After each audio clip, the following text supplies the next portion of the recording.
핵전쟁과 양극화, 양극화의 원인은 핵전쟁에 있다. 핵전쟁으로 인한 양극화, 과거에는 다른 나라를 무력으로 이용해서 공산품을 생산하게 만들었습니다. 전체주의는 결국 다른 나라를 지배하여 그 나라로부터 저가로 공산품을 생산해 자국으로 수입하는 시스템을 만들었죠. 하지만 지금은 핵으로 인하여 강대국들은 무력으로 서로를 종속시키는 것이 불가능해졌습니다. 그리하여 화폐 전쟁이 나오는데 기축통화국들은 화폐를 찍어내서 그것을 수출하여 공산품을 저가에 수입해 옵니다. 돈은 찍어내기만 하면 되니까요. 그 찍어낸 돈을 수출해서 물건을 수입하는 거죠. 규모가 커질수록 생산 단가가 낮아지는데 통화량이 증가하면 누군가 통화량을 발행하겠죠. 그러니까 한국은행에 정부가 국채를 발행을 하면 한국은행에서는 돈을 찍어서 정부에게 돈을 줍니다. 그리고 나서 정부는 국채를 발행한 대신에 돈을 받고 그 돈을 대기업들에게 지원을 해주겠죠. 특정 기업들에게 지원을 해줄 겁니다.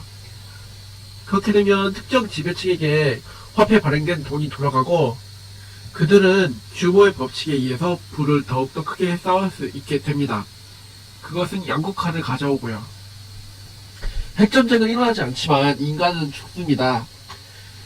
집단은 생존해야 한다는 그런 생각을 갖고 있기 때문에 절대로 인류가 막강하게 전쟁이 일어나진 않고요.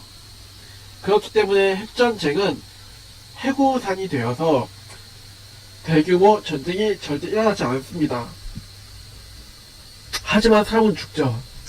개인 한 명 한 명은 죽고 다 사라지는데 지금 당장 눈을 감아보세요. 지금 눈을 감아보면 알겠지만 세상은 깜깜합니다. 자기 자신이 죽으면 세상은 없는 거죠. 그래서 개인주의는 한탕주의로 변합니다. 언제 죽을지도 모르니까요. 언제까지 살지도 모르니까 지금이 중요하기 때문에 사람들은 한탕주의에 빠져서 지금 잘 살려고 노력을 하는 겁니다.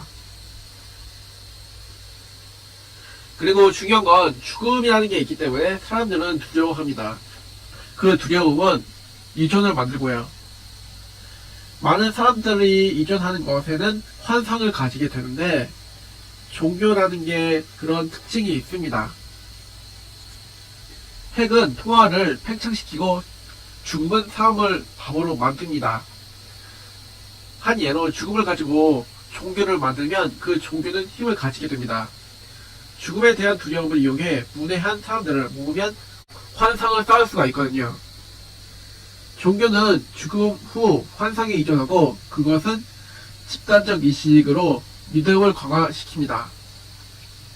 알 수 없는 것에 대하여 환상을 가지게 만들 수 있는데 만약 그게 돈과 연결된다면 그건 환상을 이용해서 돈을 벌 수가 있습니다.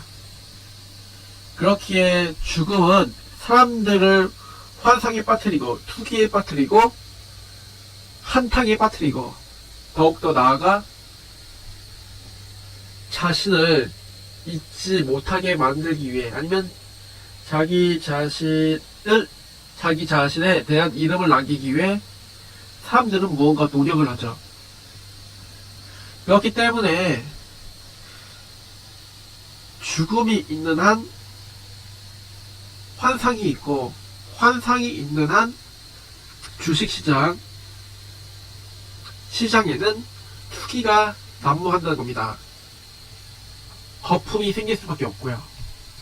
하지만 핵이 있는 한, 핵전쟁이 일어나지 않는 한 통화팽창은 계속될 것이고 통화팽창으로 인해서 가치 투자를 할 경우 무조건적인 수익을 얻을 수 있다는 겁니다. 왜 팽창될 수밖에 없냐? 그 이유를 설명해 드리자면 통화량이 증가하는 이유 간단합니다. 물가가 상승해야 그로 인하여 생산성이 증가하기 때문입니다. 만약 물가가 낮으면 사람들은 소비보다는 저축을 할 겁니다. 그렇게 되면 돈이 돌지 않고 사람들은 돈을 나중에는 그저 숫자라고만 인식할 겁니다. 그럴 경우 돈에 대한 자체에 대한 의미가 없어지는 거죠. 그러면 큰일 납니다. 돈이 되지 않으니까요. 그래서 돈이 돌게 하기 위해서 물가를 상승시켜 돈이 필요하게끔 만들고 지금 당장 소비하게끔 만들고 있습니다. 그리고 거기에다가도 신용카드를 이용해서 돈을 쓰게 만들어서 돈을 더욱더 필요하게 만드는 것입니다.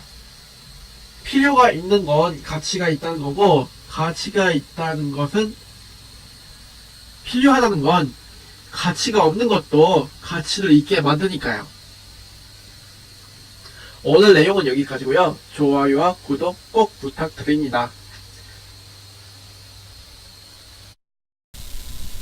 좋아요와 구독 꼭 눌러주세요.